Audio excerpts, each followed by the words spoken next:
and then release blessings. Come on, it's time to declare more because we need more in the presence of God. Hallelujah. Come on, church. That the Spirit will speak upon us, that the guidance, the presence of God, the manifestation of His Word will surely manifest. Come on, church. Hallelujah. Hallelujah. Recognize the presence of the Holy Spirit in our lives.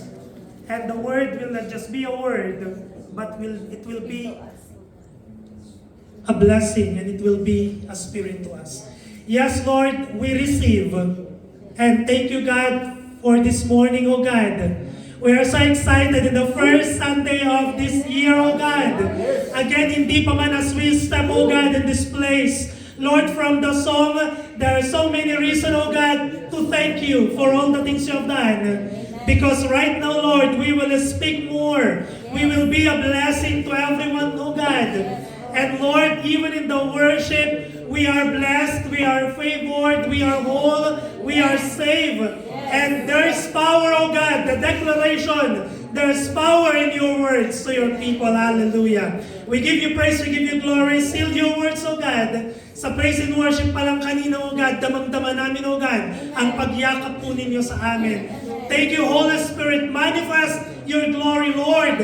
Whatever words, whatever we utter, whatever prayer, oh God, we declare in this place, Lord, it will be a pleasing aroma to you. Hallelujah. Glory, glory to you alone, oh God. In Jesus' name we pray. Amen. So, let us open our Bible. Ayan, makipagbukas po kayo sa akin sa Nehemiah chapter 2, verse 17. If you have your Bible with you.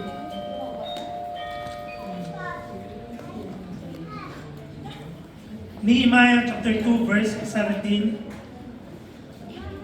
So, tayo po lahat ay tumayo. Let us all stand again in the recognition of His words. So, the Word of God says, Then I said to them, You see, the trouble we are in. Jerusalem lies in ruins and its gates have been burned with fire. Come, let us rebuild the wall of Jerusalem. I like the illustration. Sabi niya, Come, let us rebuild the wall of Jerusalem and we will no longer be in disgrace. The Word of God has already been blessed. Let us all be seated. Alam po ninyo, imagine yung mga umawit po kanina wala sa worship. Talagang, sino po yung nabusog sa praise and worship? Palamakan natin si Lord. Alam nyo, yung parang ang bigat dating when you come and then you feel discouraged, you come and then you are hopeful na maramdaman, maranasan ang mga opportunity na to. Yun ba parang there are times that we are oppressed, we are in distress, we are stressed. Pero kanina sa praise and worship pa lang kanina, grabe yung spirito ni Lord. Amen? Kaya let's give the best clap offering to the Lord. So,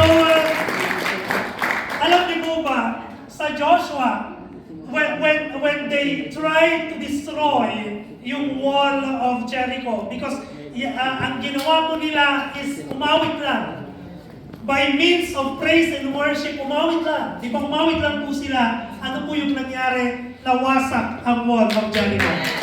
Ibig sabihin, ano po yung mga whatever spirit na nakakabit sa katawan po natin, yun bang down, nagda-down tayo, tapos parang may sakit, parang you are hopeless.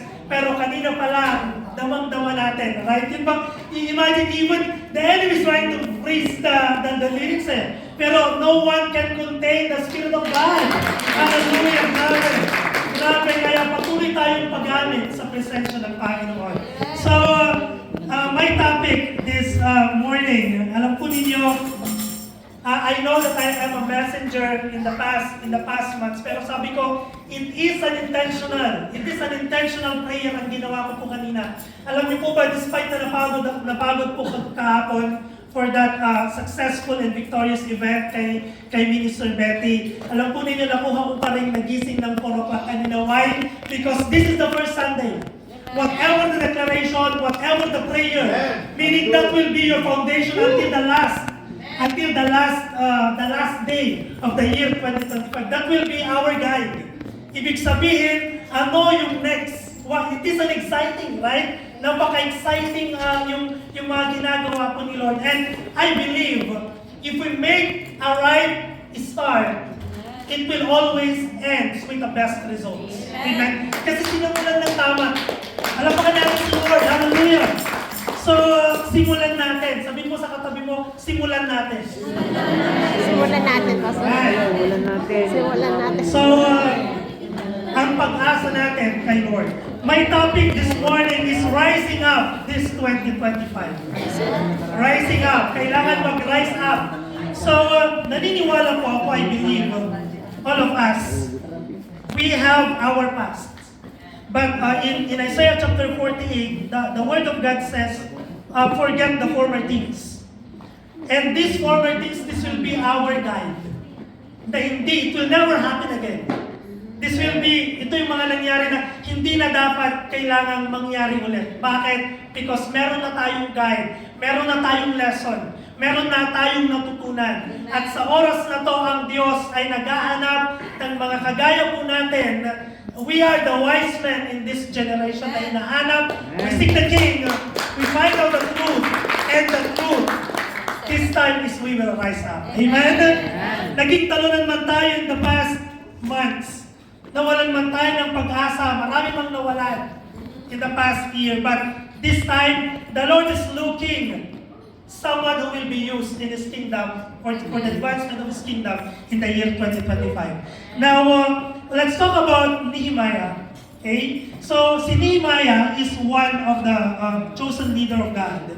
Okay? So, who was Nehemiah? He was a cupbearer to King Artaxerxes I, and he had a high-ranking position at the Persian court. So, tinignan ko po ito because the situation here is yung wall of the wall of Jerusalem was destroyed. Okay? So, kung titignan natin mamaya, pag-usapan natin, bakit nga ba nawasak? Bakit nga ba nasunog? Right? If you will look into Nehemiah chapter 2, it simplify doon, bakit anong nangyari? What really happened? Okay? So, again, the main character there is Nehemiah. Okay? And he had a position, okay, in a Persian court. So, sa Persia, tinignan ko rin ito as I make a research. This is actually Iran. Okay? So, sa Iran ito. Okay? And a cupbearer, pag sinabi po natin cupbearer, siya po yung taga-tikim ng pagkain ng hari bago ito kainin. So, remember Joseph? Yeah. Kung titignan natin same, di ba? Parang tinignan ko yung background ng Genesis. Ganun din parang siya yung ginamit ni Lord, but still there are high-ranking officials because of the very close sa mga high-ranking officials. Same in the book of Nehemiah, same in Nehemiah. So, sabi niya, as a cupbearer, he is responsible for the king's safety by tasting his food and drink to ensure it wasn't poisoned. And this was positioned to trust and influence, and it granted him an access to the king's inner circle.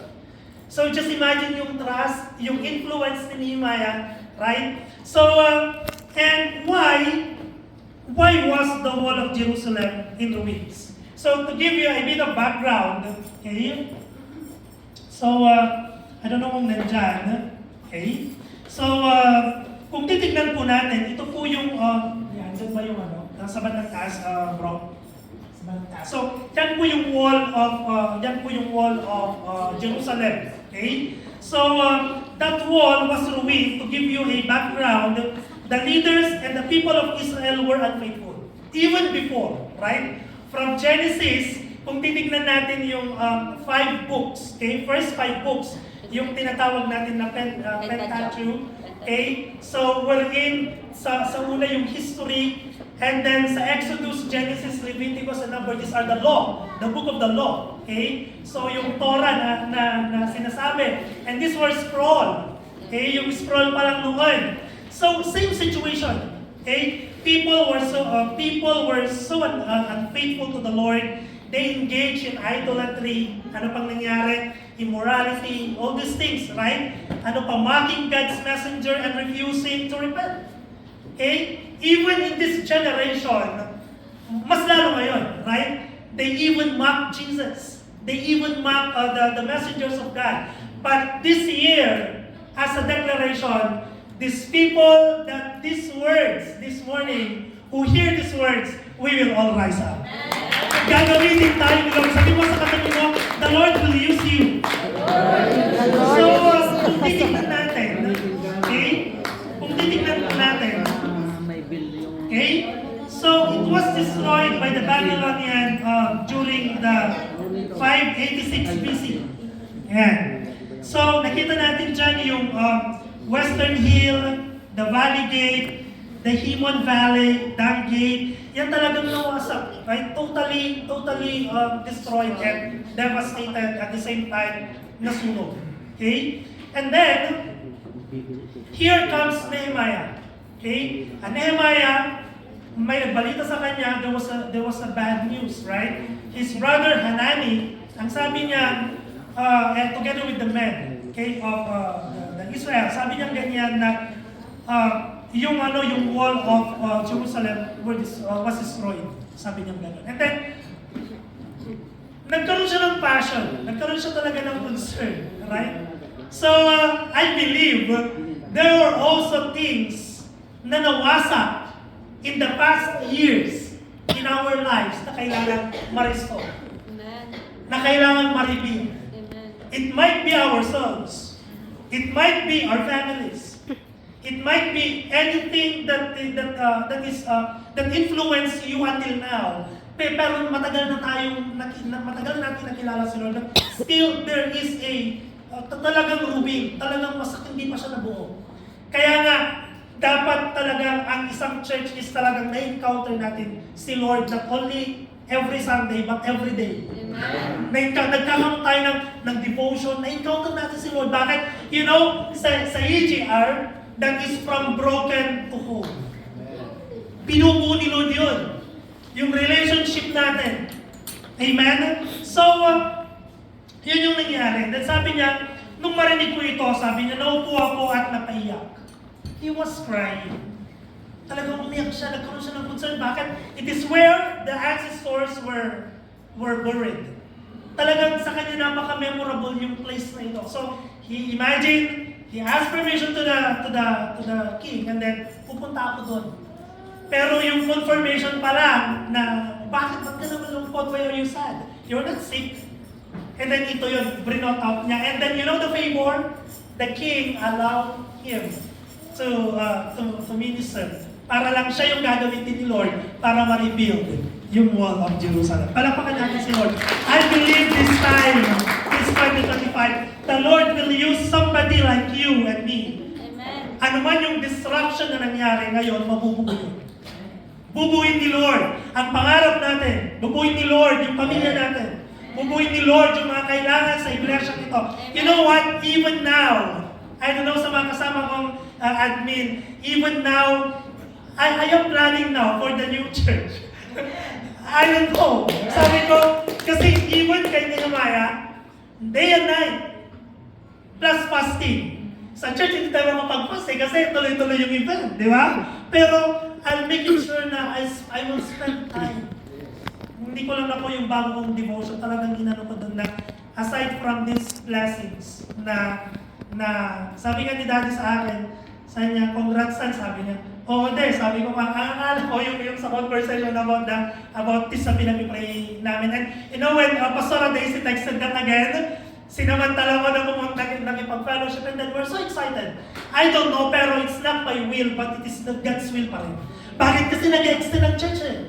Nag-expand. And at the same time, we need room for these children. We need rooms for the kids. We need rooms for the next leaders. We need rooms for the musicians. Amen? Alam nyo, even lahat ng mga gamit, nandun pa rin. At naniniwala ako, we will rise up and we will take over. Amen? Parang mga namin si Lord. Hindi ko lang parang, ayaw planning na sabi ko, kapag Lord, kapag binigay mo na yun. Hindi, Lord, kapag ibibigay, hindi. Believe. Believe na kapag ibinigay mo na yung Lord, dapat merong nagpipray. Because you know, why the ministry of JCLBI is expanding? Why every ministers ano bang ministry yung hinahawakan natin is nagiging victorious, it's because there's a man and a woman who is praying. The success, bakit yung family, tignan nyo yung may time kay Lord. Tignan nyo yung may mga prayer time together. No matter how hard the situation is, they rise up. Diba? Nakakaya nila. Bakit? Ito yung they spend time. Talagang binibigyan nila ng value. Right? Yung time na manalangin. Para mabuo ang sarap kayo yung isang family na naglilingkod kay Lord. Kaya sabi namin ngayon pa na binigay ulit ni Lord dito, sabi ko nga, Lord, basta normal. You know, when we had the last na nung Saturday lang po. Kaya sabi ko, tomorrow we will formally. Ayaw mo naman po na gusto ko muna na mayroon siyang heartbeat. Yun yung because iba pa rin po na yung situation. Kaya sabi ko nung hindi ka sumama sa taas, hindi. Tapos alam po ninyo, while I'm praying and worshiping, yung miracle Waymaker. So yun po yung inaawit pa rin pagbaba niya. Then she showed me, sabi ko, Lord, lalaki man ang baba, basta normal, healthy. And I'm looking forward na maglilingkod din siya kay Lord. Amen? Palakpakan natin si Lord. So I'm so excited kung gaano ako ka-excited kay Catriel noon. I'm so excited also this time. Kaya sabi ko, Lord, this is the best gift that we received this year. At yung mga susunod na testimony, sabi ko. So, actually, may mga susunod pa, but I'm looking for the time. It's 11:20. So, sabi niya dito, the destruction of Jerusalem's wall was visible symbol of a broken relationship to God. Bakit? Sabi ko nga, it is because of unfaithfulness. It is because of idolatry. Mocking God's messenger and refusing to repent. Kaya church, do you want an open heaven? Amen. Ang gawin lang natin is magbalik-log tayo. I-restore natin. Unang-una, you can never win people kung ikaw mismo broken. Ayun, magpaayos ka muna kayo. Amen? Mahirap. Pero, by the grace of God, the Lord will vindicate us. Amen? Like Nehemiah, what actions do we need to take in order to rise up and move forward? Kasi maraming gustong mag-rise up. Kaya lang ayaw nilang mag-move forward. Alam yung ginagawa nila? What they do? Paikot-ikot lang sila. They think of it na, yeah, we're rising Lord. Pero umiikot lang sila. Hanggang 40 years na nila pala. Right? But napakaganda, mag-rise up tayo ngayon, then we will move forward. Amen. Amen. Palapakan natin si Lord. Hallelujah. So, sabi niya dito, unang-una, respond to call. Respond to God's call. So Nehemiah heard God's call to rebuild Jerusalem and responded before even knowing the full extent of a city devastation. Imagine dun palang nag-ask siya eh. Nung sinabi niya sa hari. Di ba pag sinabi, paghari sana? Di ba? Dun palang nandun na yung favor. Then go. Tapos inaayos niya. Imagine even the forest keepers. Ito yung mga materyales na kailangan. He's actually a wise builder. Is actually the best and great planner, and at the same time, ang nagustuhan ko sa kanya, yung intercessor siya. Talagang day and night. Kaya sa church, if you're intercessor day and night, expect miracle. Palakpakan natin sa Lord. Kasi declaration yun eh. Whatever, ano man ang i-declare natin, life and death is in the palm of our tongue. And I think Proverbs chapter 18 verse 25. Kaya, kung si Pastor Mark yun sabi niya, Lord, bigyan mo lang ako based on my capacity. Sabi ko naman, Lord, I am created to bless. And it happened. It happened. Alam po ninyo, nung ordination ko, malala ko yung Genesis chapter 12. Tapos sabi ko, nung nakita ko yung result, o nga ni Lord, hindi lang niya ako pagpapalain sa loob at sa labas ng bansa. Talagang there's an expansion. Alam po ba ninyo, I think, pagkatapos ng New Year's Eve dito, the following day, we thought this is a holiday. Pero hindi naging holiday. Bakit? Some people na nakita sa mga posts of that Facebook, I use this platform to reach out people. I am not using this post just to look the likes or the comments. Kasi so that they know na may gawain. May gawain pala doon, may gawain dito. Kaya kapag nag-materialize yung vision, na even the mission pastors, you are just sending them. Pastor Amado, dito ka. Pastor Christian, dito ka. Pastor Renato, dito ka. Pastor Milo, dito ka. Ang ganda din mag-gather. Pastor John will gather. Lahat ng mga mission pastor, we will talk, we will plan. Alam niyo, may office pa doon. Ang daming offices doon. Palapakan natin si Lord. I think 5. 5 yung office doon. We even have kitchen. May kitchen doon, may hall na ganito. Iba pa yung sa taas, yung talagang church. Sapilitan na rin magbaptize. Kung ibabaptize natin, kung magre-rebaptize si Ninang Gemma, ngayon pwede na nasa likod. Kitang-kita nila. They can see. Kaya, alam niyo bakit minsan hindi nagmamaterialize yung mga sila? Bakit hindi tayo nag-rise up? We can never contain. Sabi sa Pastor Martin, based on our capacity. But now, yamang we all have the means. We all have the authority and anointing. Walang rason na hindi ko magagawa. No, I can do all things through Christ. Lord, sinabi mo sa Philippians chapter 4, I can do all things through Christ who strengthens me. Amen. So, yun lang. Sabi ko nga, Lord, give me strength. Give me the power. Tapos yung song kanina, there's power in the name of Jesus. So, every time you lay the place, every time you lay your co-workers, every time you lay your jobs, promotion upon promotion ang nangyayari. Bakit? Tinawag ka ng Diyos. Palakpakan natin sila. Similarly, God is calling 2025 to take action. Ang gusto ni Lord, let's act in the year 2025, even if we don't yet fully understand what we will face in. Responding to God's call meaning stepping out of our faith. Even the full of picture is unclear. We may not see the entire roadmap, but the call is clear. The call, tinawag tayo. Are you not amazed when you were here? Akala lang natin nakaupo lang tayo dito, no? Di ba? Even those people are watching, you hear this message, meaning to say the Lord is calling us. Amen. In a different journey. Sa Corinthians, sabi niya doon, it's just one body with different parts. There are some parts na hindi ko magawa at yun ang ginagawa ng ilan. At may mga bagay na hindi ko magawa na nagagawa ko. At nagagawa ng ilan. Amen? Ilagay mo si Ninang Gemma sa church planting. Mag-evangelize ka sa tapat ng metro. Sa kanya, ang ino-offer niya, talagang physically na living bread. Ang ino-offer niya. But, it doesn't mean hanggang doon lang. Kailangan through that ministry, talagang there's also an evangelism, there's also a prayer. Hindi yung basta nag-serve lang, nag-serve. Tapos, hindi pinag-pray. Dapat, it is always coupled with prayer. Amen? Palakpakan natin si Lord. Let's be ready to look beyond our comfort zones. And let us begin with a small step. But they are committed with a big vision. Kung ang vision natin malit lang din yung ibibigyan nila. Pero lakihan muna. Bakit? We have a big God. Amen. Palakpakan natin si Lord. Are you willing to respond God's call and say yes in rebuilding? Yes. Ilan? Amen.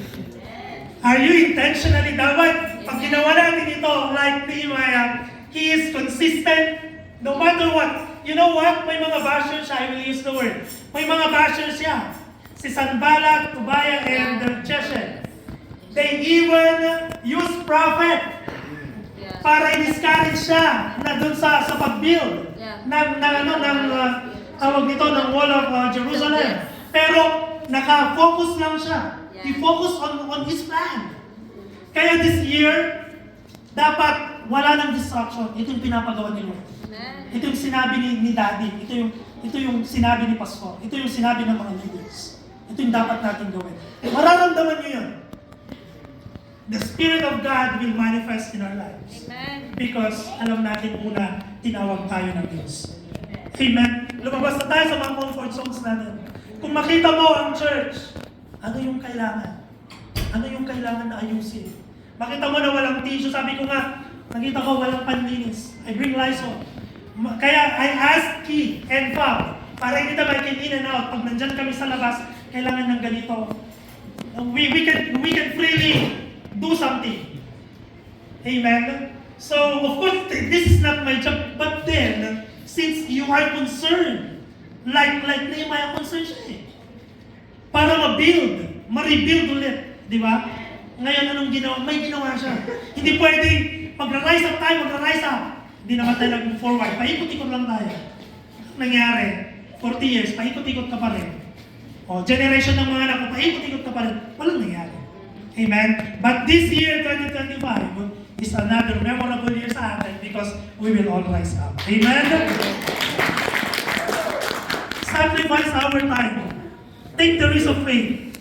And what is God calling us to do in the year 2025? So, kailangan compassionate tayo, kailangan committed tayo, kailangan consistent tayo sa mga ginagawa natin. Amen? Number 2, recognize the ruins. So, Nehemiah chapter 2, verse 17,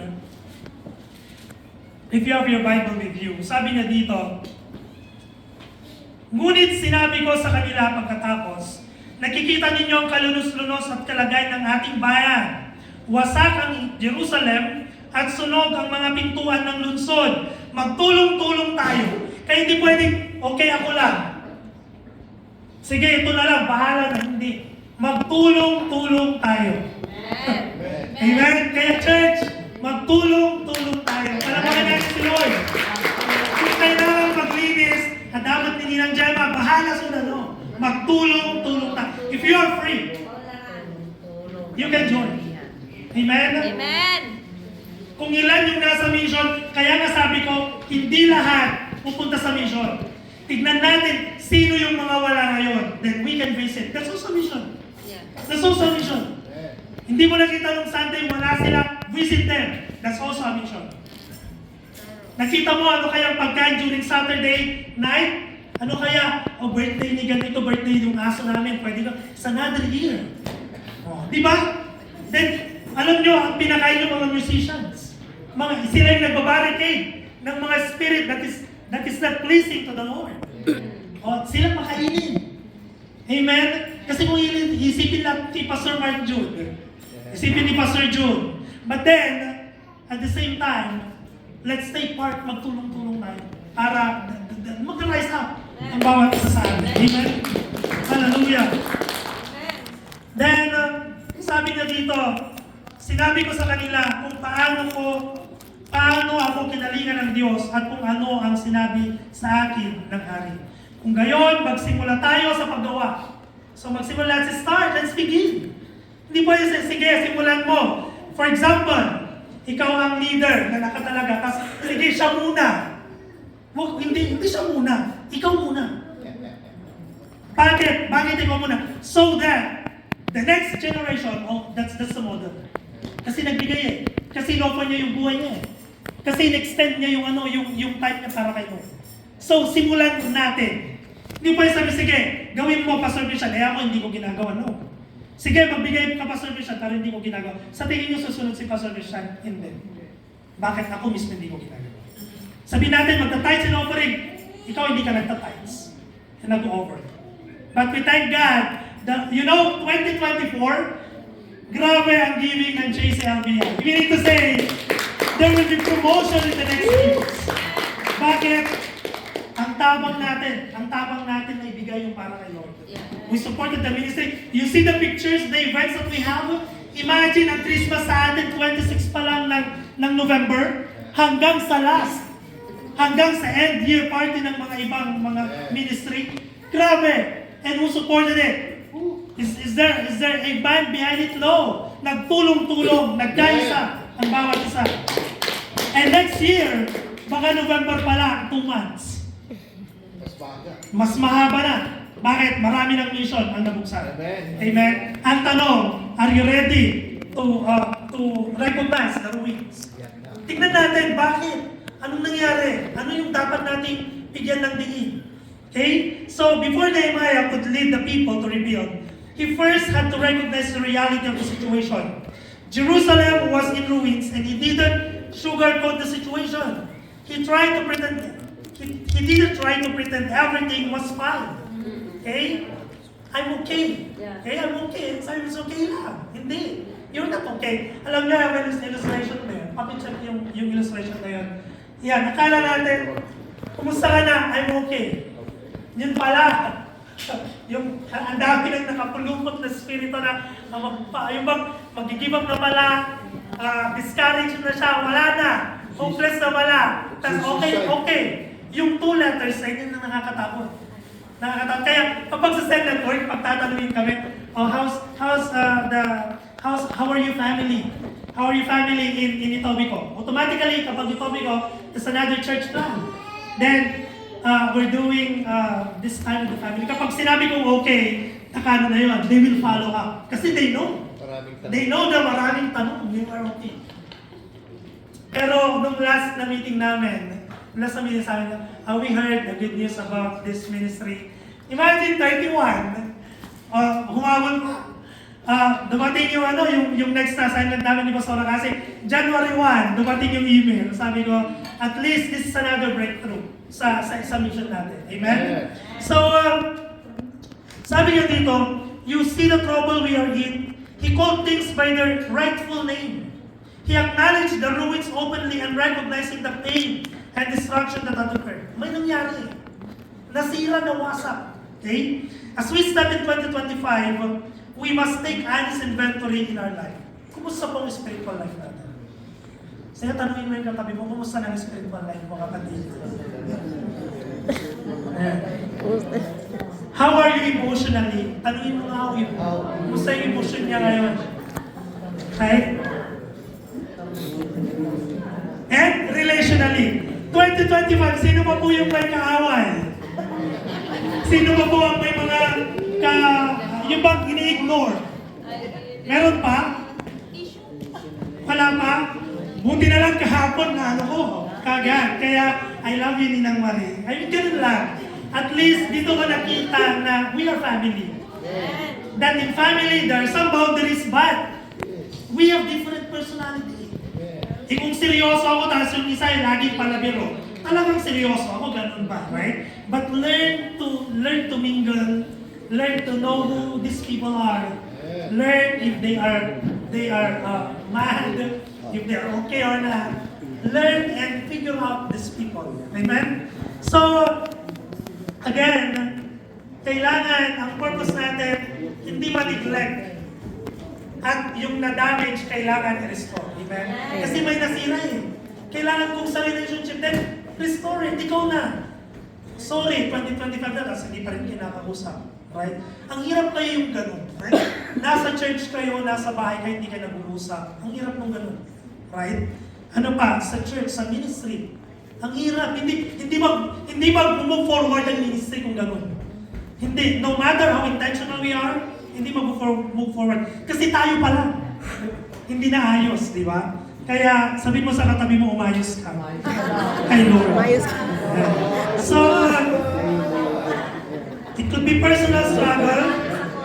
Baka may mga struggle pa tayo.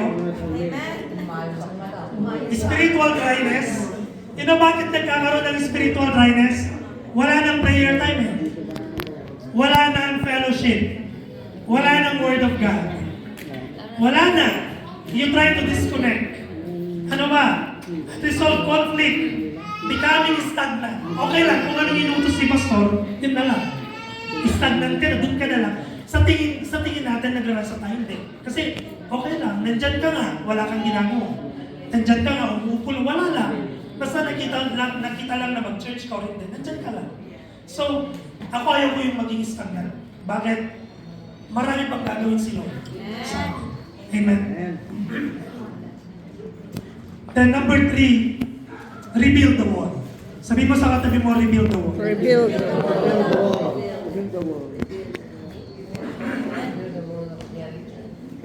So, when Nehemiah stood before the people and called them to rebuild the walls of Jerusalem, he was not asking to build a wall for the purpose of keeping the work out. Instead, he was calling them to build a wall to protect around their city. Amen? Para i-protect sila sa city nila. Alam nyo, habang may gumagawa, yung isa gumagawa, tapos yung isa may dalawang kamay. Grabe ito. May sword. Tapos sabi niya, halos hindi kami magbihis. Araw-gabi yan. May mga nakarelyebo. Yung isang kamay nagtatrabaho sa wall, yung isang kamay, it's a spare and a sword. Grabe yan eh. Tayo kaya natin. Trabaho, matarusan ni Pastor, kami nagtatrabaho. Yan ang trabaho ko. Kaya mo, find ways. Di ba? Find ways. I attempted some of our brothers and sisters, ang lagi nilang rason, Pastor, nung mumla ko ba yung trabaho, nagkaroon mo, mumla ko ba, kaya nga find time, anytime, para man lang sa prayer time. Alam nyo, ito yung mahirap. When they ask the job to God, Lord, tatamnan ko to, Lord, ibigay mo lang yung trabaho niya. But when the work was given, hindi mo na makita. Hindi mo na nakita na nagpapasalamat sila sa nagbigay nito. This is my question. Sa tingin natin, blessing yun ng blesser? No, in reality lang. Real talk lang tayo. Yung work ba na yun na binigay ni Lord na pinag-pray natin, is it really from the Lord? Kasi kung talagang blessing, anytime. Amen. Anytime you can connect, you can pray, you can give, you can extend. Amen? Kaya nga sabi ng isang kapatid sa akin, oo nga Pastor, ngayon, nakuha ko ito. Nagigilty ako kayo. Sabi ko, simulan mo, hindi yun 2020. At naniniwala ako, sisimulan niya, hindi yun 2020. Alam pa nga natin siya.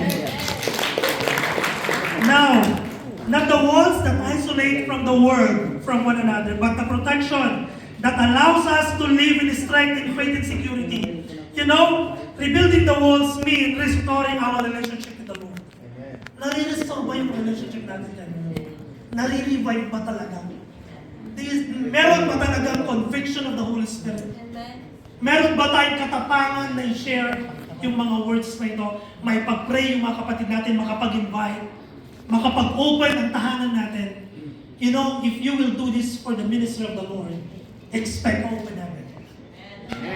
Magtatapos ang mga anak natin, pagpapalain sila ni Lord.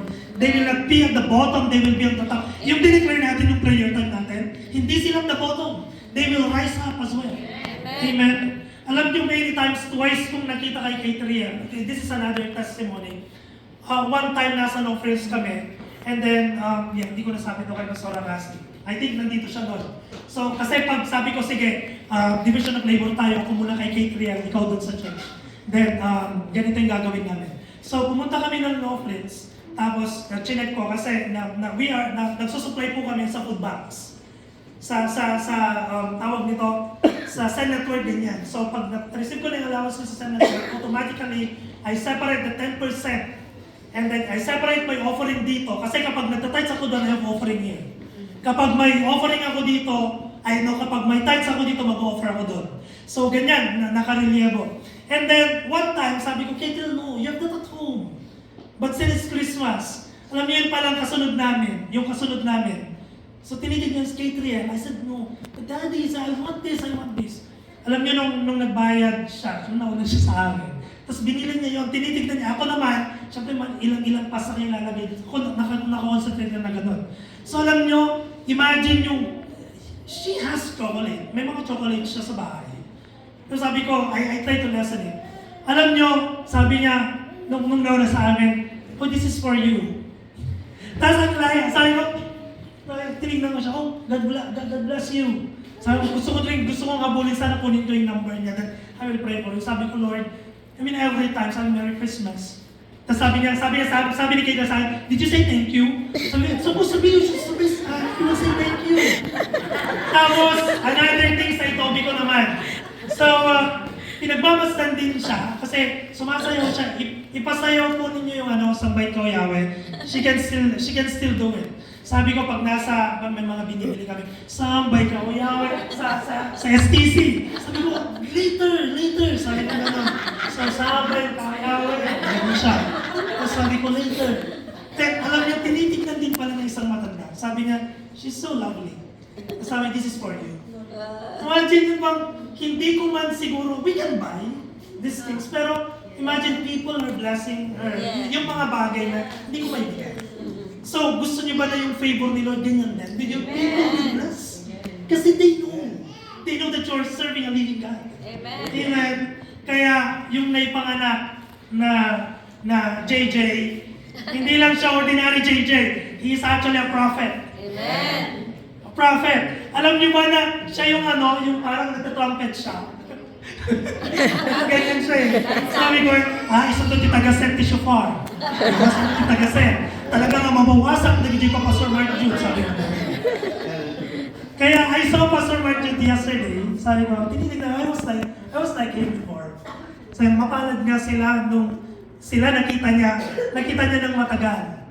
Nakatabi niya. Nung pandemic sa amin, sabi niya, sige, just look for, sabi niya, iyanin niyo lang sa room. Ihatid mo lang sila sa room, then you may go. Tapos sabi ko, ganun lang. Tapos uwi na. Tapos nakamaas lahat. Balik ka na lang the next day. Ganun. So, at least sila, nandun sila. Sa amin nun, wala. talagang COVID baby. Si Kapkat. So, these are the privileges. Yung naglilingkod tayo kay Lord. So, lastly, like Nehemiah, what actions do we need to take in order to rise up and move forward in the year 2025? Una-una na gawin natin, mag-respond tayo sa pagkakatawag ng Diyos. Kung nangungusap ang Diyos sa'yo ngayon, huwag mo nang ipagmatigas. Do it right now. Bakit? Hindi lang yan ang nararanasan mo. The Lord will still use a man and woman like you. Number 2, recognize the ruins. Tingnan mo kung saan aspeto na nag-fail ka. Ngayon, gagamitin tayo ng Diyos. Huwag natin hayaan na hanggang ganun lang, just lang, no. Okay lang, papetiks. Alam nyo, sabi ko nga, kapag nagkuha na natin, siniset na po yung araw. That's my faith. Siniset na po yung araw. Hindi pwedeng, sige, kayo na lang muna, pagod ako. Hindi pwede. Kasi pinigay na ni Lord yun eh. Sino ilalagay natin doon? Tayo lang. I think that's 150 capacity or 175. Kasi meron pa sa taas. Kaya hindi pwedeng papetiks lang this year, no. Let's rise up. Amen? Kaya Ninong Joe prepare downtown. Ibalik natin ang mission sa downtown. Sino ang gagamitin ni Lord? Nandyan si Pastor Wilson. Amen? Amen? Amen? Maraming gagamitin si Lord. Maraming gagamitin si Lord. Nandyan si Pastor Rolly. Hindi pa nag-cook si Kenneth. Maraming gagamitin si Lord. Maraming ibabalik si Lord. Akala natin, alam niyo, even yung mga cell group dito ngayon, sa Nilsson, maraming pwedeng gamitin si Lord. Maraming pwedeng gamitin si Lord. Amen? Pag-iti-iti ka lang, Ninong Joe. Ngayon na nandiyan ang ako mo. No more excuses. Maraming mag-aalaga. Buti ka lang may mag-aalaga. O kami, Rediego ko ngayon, Ninong Joe. Kung mas puyat ako for the past 4 years, mas puyat ako ngayon. And then, rebuild the wall. And so, after all this, it's time to reclaim the reward. Do you want the reward this 2025? Hallelujah, let's reclaim it. You know, His presence, His protection, His restoration, and the joy of completing the work has been full. Amen. It will happen. Sealed it in Jesus' name. Amen. So when we rise up to rebuild, we not just only restore what has been broken, we will also receive the rewards that God has promised to us. Unity, restoration, completion of His work, and glory that belongs to Him. Tayo pong lahat ay tumayo. Church, I challenge you right now. Ready ka ba? Ready ka ba?